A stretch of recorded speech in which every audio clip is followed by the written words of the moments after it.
What does it mean to be an expat in the US? I had the honor to interview Martine van de Velde, a former Belgian expat who worked and lived in the United States of America for over 11 years. She returned to Belgium over 20 years ago, but she was very excited to share her adventure with me.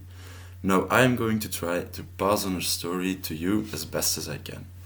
The first things I wanted to know about Martine's expat life were her expectations and how she prepared for living and working in Connecticut. She imagined a very formal business culture and expected the people to be rather private, which made her a bit worried about making connections. She reminded me that it was over 20 years ago, so it wasn't possible to get to know someone on social media like Facebook or Twitter or Instagram. The most important part of the preparation was visiting her closest friends and family for the last times. Those moments weren't easy, but they were all very supportive and proud. At the time, she also planned on staying in Connecticut for only a year, so she didn't want to prepare too much or have too high expectations. Sometimes things can be more fun if you just go with it. The first days in a new country are not really that scary. They are actually very hectic and there's almost no time to worry or to be anxious. There's a lot that must be done, from settling in the new accommodation and arranging the commute to going to work for the first time and getting to know new co-workers. It is a very exciting time, everything is new and just that little bit different from Belgium. Martine told me that her colleagues supported her a lot during the first weeks, and some of them remained friends for life.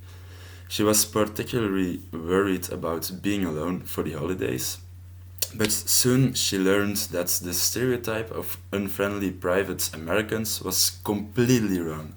Americans often work and live far away from their hometown, which is why they often celebrate holidays with friends and coworkers, especially in the bigger cities.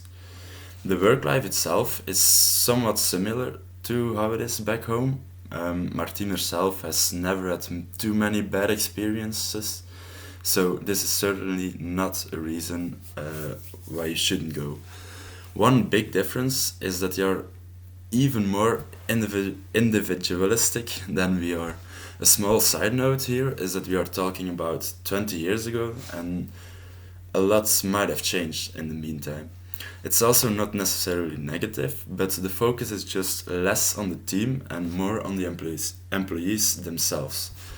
They will therefore often receive personal evaluation and will also have to take care of their own performances. What was the most surprising is Martine saying that returning to Belgium was probably the most difficult part of her whole adventure in the US. Her friends and family were very excited to see her again and were glad that she was going to move back home. However, it became harder to connect with them the longer she was home. People told her she had changed a lot, and some even blamed her for it. So it took a while for them to realize that 11 years is a long time to be gone, and it was normal that she wasn't the same person anymore. People change.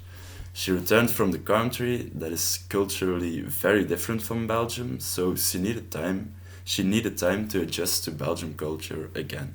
Eventually, things started to fall into place again, and she could share her adventures with her friends and family for the first time. We can conclude that our vision about the strict American is not correct. It is a beautiful country with wonderful people who will certainly welcome you. A good tip is to be well prepared, but certainly not over prepared. It is an experience that you have to live, and you cannot control everything yourself. About the work life itself, you will not have to be too scared, but remember that it's your own performance that they measure, and you should not really depend on your coworkers.